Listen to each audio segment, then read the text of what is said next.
What we have here is a John Deere 1790, so it's kind of an older model. It's not a 95, it's a 1790, 1631 bulk fill planter. The customer had a ground drive system on this planter with kind of a mix match between meters. It had VSet meters on the front with AgriVision SureVac lids, ran with Precision Plantings 2020 and row flow control module. So we were actually controlling the swath clutches on the front rank when they were planting corn. And then when we folded the back rows down, that's what these back rows are. They actually fold up and down and go into 15-inch bean rows. There were no clutches on these back rows, and they were just factory Deere meters. So technically, when they were going through the field, it would actually swath off on the front rows, and by the time the back rows came to the already planted area, we would just lift the planter up, and then we wouldn't have any overlap. It also had airbags on the planter, so we had load cells on so many rows that we could actually read what the whole planter wide was doing as far as downforce with gauge wheel load, but anytime they wanted to make any sort of a change, it was across the whole planter and not row by row. When this planter came in, we did an inspection first off with it to see what kind of wear components we needed to replace on it.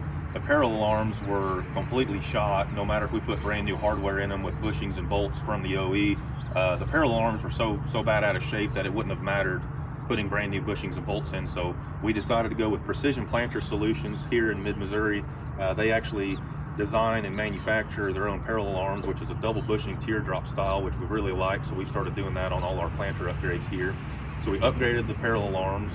We then checked the disc openers, and the disc openers themselves measured, for a brand new disc should be 15 inches, and you're supposed to replace them within 14 and a half. I think on average these discs were actually around 13 and 7/8. No, there was not one disc that was more than 14 inches, so they got their use out of them. So we replaced all the disc openers here. We then looked at the gauge wheel arms, and the gauge wheel arms actually started divoting out on the top side of where this rocker runs. So when that divots out on each row, you have the row by row variability as far as planting depth. You might be thinking you're planting at 2 inches. Well, if that's gouged out, it actually could be planting shallower or deeper than what you're actually wanting. So we replaced the gauge wheel arms and we upgraded to this double rocker. This style actually had just a solid cast steel T-bar of what it kind of looked like. So we upgraded all that also. The customer also had the standard 4.5 inch wide solid gauge wheel. We then upgraded to the narrow spoke gauge wheel, because anytime planters got to run, so anytime they were potentially to get into some wet areas, we wanted to make sure that if there was any buildup behind this gauge wheel, we could actually get it out and let it fall back out, rather than compacting back behind the gauge wheel and potentially holding the gauge wheel up to where we're starting to cram a bunch of material back behind there and potentially getting into the seed furrow.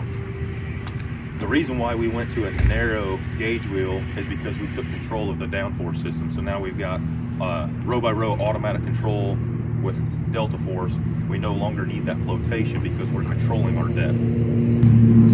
The factory closing system on this planter was completely worn out, just like the parallel arms were. So no matter if we went to go get new bushings and hardware from the OE, it still wouldn't have helped out at all. So Precision Planter Solutions here in mid-Missouri also offer a ream kit, teardrop style, to where you can take the factory closing tail off, ream the actual holes out, and then press in these teardrop style double bushings and get it really super tight. There's no side to side play anymore.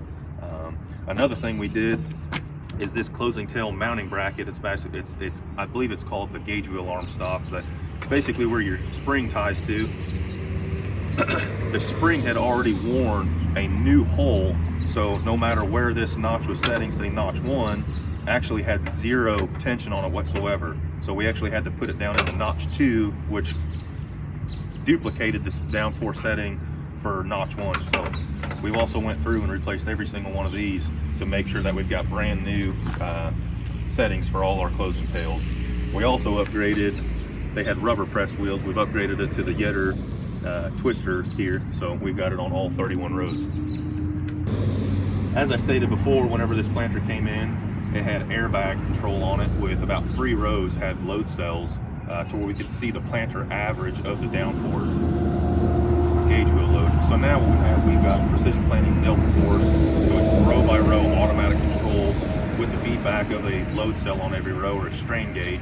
So as these gauge wheels come up, it actually puts force up against our depth stop, and there's a load cell or strain gauge inside there that reads 200 times a second, which then actuates this cylinder on a row by row automatic to whatever the user preference is. So if we're targeting 100 pounds of gauge wheel load, this cylinder can do whatever it has to do to maintain that 100 pounds of gauge wheel load on a row by row basis. So this particular row right here could be applying 400 pounds of downforce, as to where this row right here or this row in front could actually be applying a negative or a lift of 100 pounds to still maintain that 100 pounds of gauge wheel load. We would have never been able to do that with our air system.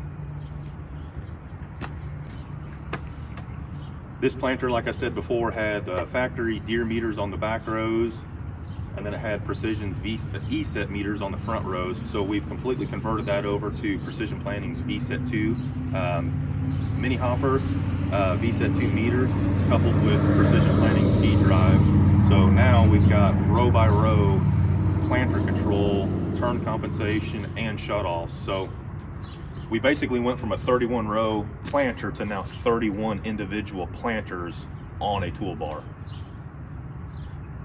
Whether you're interested in upgrading your existing equipment or designing a custom-built planter, the team at AgriVision Solutions is ready to help you plant excellence. We offer products that improve planning, liquid application, and harvest operations, and we are your local precision planning dealer.